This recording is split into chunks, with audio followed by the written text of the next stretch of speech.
Hi guy welcome to Pakistani father and son reaction में। उम्मीद करता हूँ सब खैरियत से होंगे, जाओगे खुश होंगे। यार भाई जैसा कि पता है ग्रीस का पीएम इस टाइम भारत में आया हुआ है और भाई साहब उसने साफ साफ बोल डाला है कि मेरा देश बड़ा भाग्यशाली है कि वो भारत का दोस्त है। भारत में आ कैसे बोले न कर यार, हाँ क्या जी। बोल रहे हो हाँ यार। जी, यही तो मैं भी सुन के हिल गया हूँ।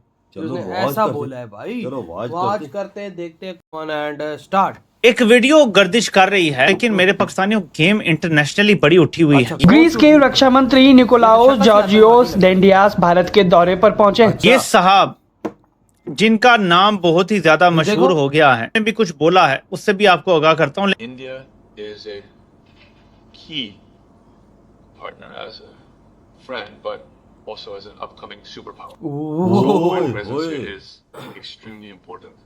उन्होंने बिल्कुल ठीक कहा है क्या कि बोल रहा इंडिया है जो भाई? है इस टाइम सुपर पावर बनने की रेस में है। चाइना में एशियन टाइगर्स के बाद, चाइना के बाद इंडिया का नाम ही आता है। हाँ। पाकिस्तान का नाम दूर दूर तक नहीं आता। सूरत में एक नई सुपर पावर उभरती हुई नजर आ रही है और ये सुपर पावर अमेरिका को एक ठीक ठाक चैलेंज देने के लिए तैयार है। किस किस्म का बयान देने से पहले एक बार सोचना जरूर चाहिए था। जहां उनके दौरे की कई विशेष मायने, जिसमें भारत और ग्रीस की बढ़ती हुई डिफेंस साझेदारी भी शामिल है और इस साझेदारी ने वैश्विक रणनीतिक हलकों में हलचल मचा दी। बढ़ती फजाई सरगर्मियों के हवाले से बात करते हैं। इस फजाई सरगर्मी ने अलर्ट कर दिया है। ये मशक शान बिशारा है।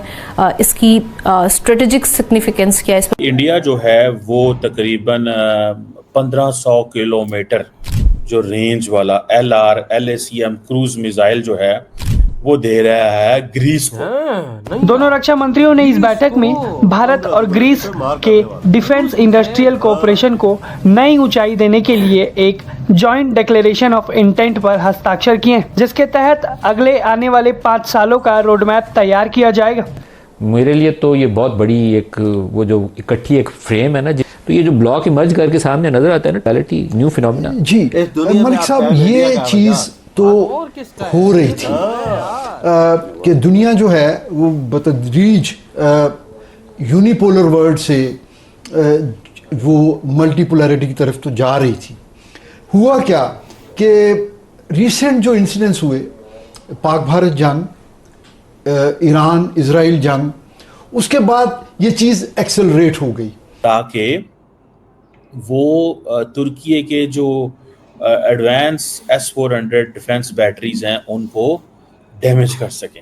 ये जी एक स्ट्रेटेजिक प्रपोजल आया है कि ग्रीस को सप्लाई करो long range land attack cruise missile, इसे कहते हैं, जिसकी वजह से तुर्की थोड़ा ऑफ बैलेंस हो। अब इंडिया अपने फुटप्रिंट्स फैलाना चाहता है, इंडिया अपनी जो एनिमोसिटी है वो बढ़ाना चाहता है। जैसे फॉर एग्जांपल इंडिया ने, अगर आपको याद हो कि आर्मीनिया एंड आज़रबाईजान की लड़ाई में आज़रबाईजान को डिफेंस इक्विपमेंट दिया। आप इसको देखते हैं कि इंटेलिजेंस की बाकायदा तौर पे नाकामी है कि इतने बड़े पैमाने पर और इस किस्म का एक ऑपरेशन जो है तैयार भी कर लिया और बड़े ऑर्गेनाइज तरीके से उसको वो लेकर चल भी रहे हैं और इनको पता भी ना चला।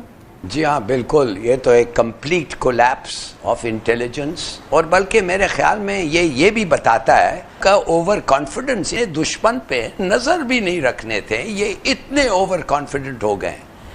दोस्तों, भारत के जो डीप स्टेट है उसने ये स्टोरीज पैडल करने की कोशिश की है और वो स्टोरी दे रहे हैं, जिसको जारी बात है इस एंगल से देखा जा रहा है कि इंडिया जो है वो तकरीबन 1500 किलोमीटर जो रेंज वाला LR LACM क्रूज मिसाइल जो है वो दे रहा है ग्रीस को, ताकि वो तुर्की के जो एडवांस S-400 डिफेंस बैटरीज हैं उनको डैमेज कर सकें।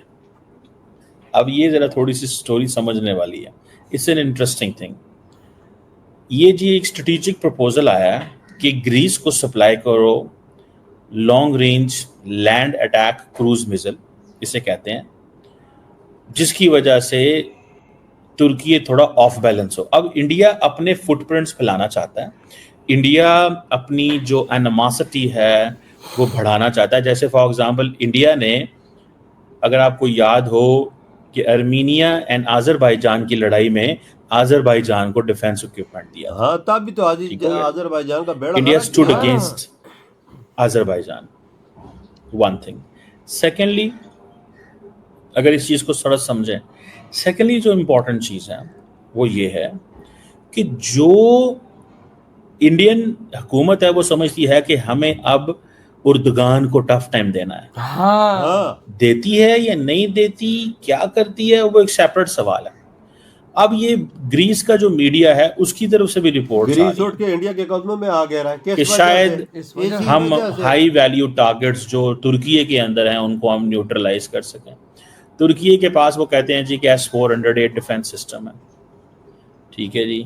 और अब ये इसके ऊपर भी डिस्कशन है कि मेरा तो ख्याल ये है कि अगर this is what Indians are saying, मैं आपको इंडियन वर्जन बता रहा हूँ, ठीक है, मैं आपको इंडियन वर्जन बता रहा हूँ, ठीक है, कि this is what they think, this is what they realize. Surrender ही है ना, सरेंडर ही, और हम इसको क्या कहेंगे भाई। वो कहते हैं ना कि एक और सरेंडर का सामना था मुनीर मुझको, मैं एक सरेंडर के पार उतरा तो मैंने देखा कान पे टांग गई, माथे पे पसीना आ गया। भाई बड़े ही शर्म की बात है। हम ये कह रहे थे कि ऐसा होगा और आप देखिएगा कि पाकिस्तान ने यू टर्न लेना है।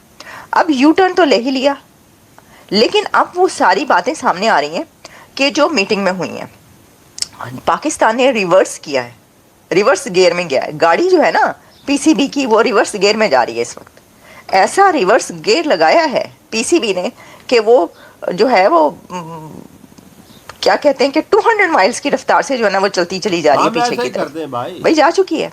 अब सब हंसी उड़ा रहे हैं, पूरी दुनिया में ना इसकी हंसी उड़ाई। नमस्कार दोस्तों, जय हिंद। दोस्तों, ग्रीस और भारत के रक्षा मंत्री के बीच एक बहुत बड़ी साझेदारी हो रही है और ये साझेदारी साफ खुलेआम हो रही है। दोस्तों, ये देखने के बाद एक ऐसी बात विदेश मंत्री ने कह दी जिसके बाद पाकिस्तान में हड़कंप मची। दरअसल दोस्तों, उन्होंने कहा कि भारत एक की पार्टनर है और हम भाग्यशाली हैं कि भारत हमारा दोस्त है, क्योंकि भारत आने वाले समय का सुपर पावर है। और बिल्कुल आज उसने अपने मुंह से बोला। क्यों बोला? क्योंकि भाई भारत उसको आज लॉन्ग रेंज क्रूज मिसाइल दे रहा है। 1500 किलोमीटर तक, जो तुर्की के डिफेंस सिस्टम तक मार कर सकता है। और तुर्की के डिफेंस सिस्टम के चिथड़े उड़ा सकता है, चिथड़े, ये वो सिस्टम है। तभी तो आज ग्रीस के भाई साहब जो आए हुए हैं डिफेंस मिनिस्टर वहां पर, भाई वो डिफेंस के बड़े मिनिस्टर हैं, वही बोल रहे हैं कि भाई साहब हमारे लिए हम भाग्यशाली हैं यार कि भारत से हमारा दोस्त है, कि जो हमें इस दुनिया के दुश्मनों से बचा रहा है। उसका कहने का ये मतलब था। क्यों? क्योंकि तुर्की उसका दुश्मन है। बिल्कुल। वजह इसकी मिसालें तो आर्मीनिया में देख ले। आर्मीनिया ने अजरबैजान का क्या हाल किया। अजरबैजान के सदर इंडिया से रिक्वेस्ट भी की थे कि आर्मीनिया को हथियार ना दे, इससे हमारी तबाही हो रही है। याद हो रहा है ये चीज उसने टेलीफोन करके बोली थी। लेकिन भाई भारत कहता हम तो हथियार बेचेंगे। जितना कोई हमसे लेने आए तो हम तो देंगे। इधर देख, ग्रीस भी आगे, ग्रीस इंडिया की एक्सपोर्ट में कितना इजाफा होगा डिफेंस भाई। आप सोचो 1500 किलोमीटर के मिसाइल वो सब डील डन हो चुकी है इस टाइम। और क्या क्या चीजें निकल के आएंगी, ये तो तुझे आज या कल पता चलेगा। यार देखो, यूरोपियन देश भी भारत के कदमों में है। वो डिफेंस की चीजें इंडिया से खरीद रहे हैं और किसी देश के पास नहीं के भारत आ रहे हैं, क्योंकि उनको पता यार देखो और देश से वो खरीद सकते हैं। लेकिन वही सेम चीज, मतलब कि आपको 3 गुना महंगी मिले तो कौन लेता है? कौन लेता है? 3 फिर सस्ती मिले तो उधर लोग आता है ना, और उसका रिजल्ट भी 100% होता है। हाँ, उसका रिजल्ट भी 100 यूरोपियन चीजों से 100% चीजों का रिजल्ट 100% है। वजह बिल्कुल यही बात तभी तो आ रहे हैं ना, नहीं तो उनके पास भी किसी चीज की कमी तो नहीं, वो दूसरी चीजों से भी ले सकते हैं। सही कहा है भाई, कोई शक नहीं इसके बारे में। तभी तो आज भारत के हथियारों की दुनिया में मचती जा रही है। बिल्कुल, दुनिया दीवानी होती जा रही है। क्योंकि भाई साहब वो देख रही है क्षमता, ऑपरेशन सिंदूर के अंदर क्षमता देखी भाई, उनके सामने सब भारत की टेक्नोलॉजी। बिल्कुल बिल्कुल। तो भाई आपके क्या थाड़ इधर ही तुम करते तो